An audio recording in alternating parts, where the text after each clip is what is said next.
Hi అండి అందరికీ. ఈరోజు మన వీడియోలో వడియాలు చేసి చూపిస్తాను. సో వడియాలు ఏ విధంగా తయారు చేసుకోవాలో చూపిస్తాను. సో చేసుకోండి, చాలా ఈజీ అండి. ముందుగా మనం రేషన్ బియ్యం, లావు బియ్యం ఉంటాయి కదా, ఆ బియ్యాన్ని తీసుకొని బాగా కడుక్కోవాలి. సో చూడండి, నేనైతే బాగా కడిగాను. ఇలా కడిగిన తర్వాత ఒక ఓవర్ నైట్ మొత్తం నానబెట్టుకున్నానండి.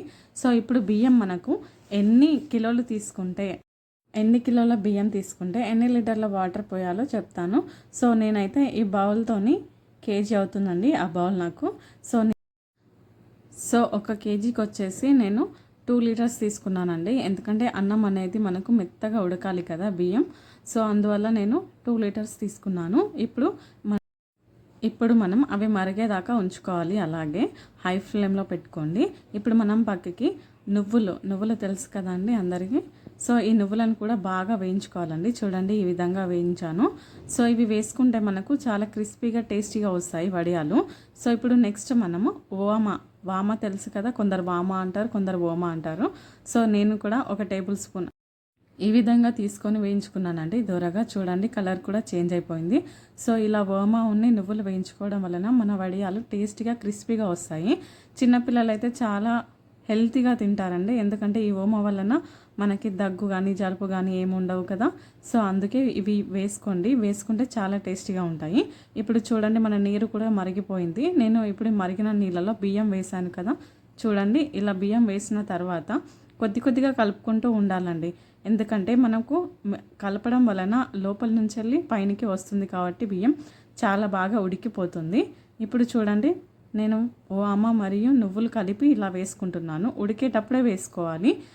ఇలా మనం ఉడికిన తర్వాత వేసుకుంటే అవి తొందరగా కలవవు, మళ్ళీ టేస్టీగా రావు. సో ఇప్పుడే మనం వేసుకోవాలి. ఇలా వేసుకున్న తర్వాత కొద్దిగా ఇలా కలుపుకోవాలండి. ఇలా కలుపుకుంటే గనక మనకు చాలా దగ్గరికి వస్తుంది అన్నం. మెత్తగా పలుకుగా ఉండకుండా మెత్తగా వస్తుంది. సో అందరూ ట్రై చేయండి. చూడండి ఎంత బాగా ఉడుకుతుందో. ఒకవేళ మీకు ఉడికేటప్పుడు కానీ ఇలా చిల్లితే గనక పక్కకి క్లాత్ పెట్టుకోండి, ఏం కాదు. సో ఇలా చూడండి, అన్నం చాలా బాగా ఉడికిపోయింది, మెత్తగా కూడా అయింది. మీకు కనిపిస్తుంది కదా. ఇలా గరిటతోనే ఇలా అనండి. ఎందుకంటే ఒకవేళ ఏమన్నా ఉన్నా కూడా మెత్తగా అవుతాయి. గట్టిగా ఉండే అన్నం కూడా మెత్తగా అవుతుంది. సో ఇలా ఉడుకుతున్నప్పుడు మెల్లమెల్లగా కలుపుకోవాలండి గరిటతోని. సో ఇలా కలుపుకోవడం వలన అన్నం మెత్తగా అవుతుంది. సో అన్నం మెత్తగా అవడం వలన మనకు వడియాలు కూడా అన్నం ఇలా పలుకులుగా రావు. సో ఇలా మెత్తగా చేసుకోవాలి. కొందరు పిండి వడియాలు కూడా చేస్తారండి. పిండి ఇట్లా వాటర్లో ఉడకబెట్టి చేసుకుంటారు. సో ఆ విధంగా కాకుండా ఇలా ట్రై చేయండి. చాలా అంటే చాలా బాగా వస్తాయి. సో ఈ విధంగా ఒత్తుకున్నానండి నేను స్ట్రైట్ లైన్స్లో. మనం కారపూస చేసుకుంటాం కదా, అదే బిళ్ళలో స్టార్ బిళ్ళ తీసుకొని ఈ విధంగా ఒత్తేసాను. సో చాలా బాగా వచ్చాయి. సో ఈ వీడియో కనుక మీకు నచ్చితే లైక్, కామెంట్, సబ్స్క్రైబ్ చేసుకోండి. Thank you.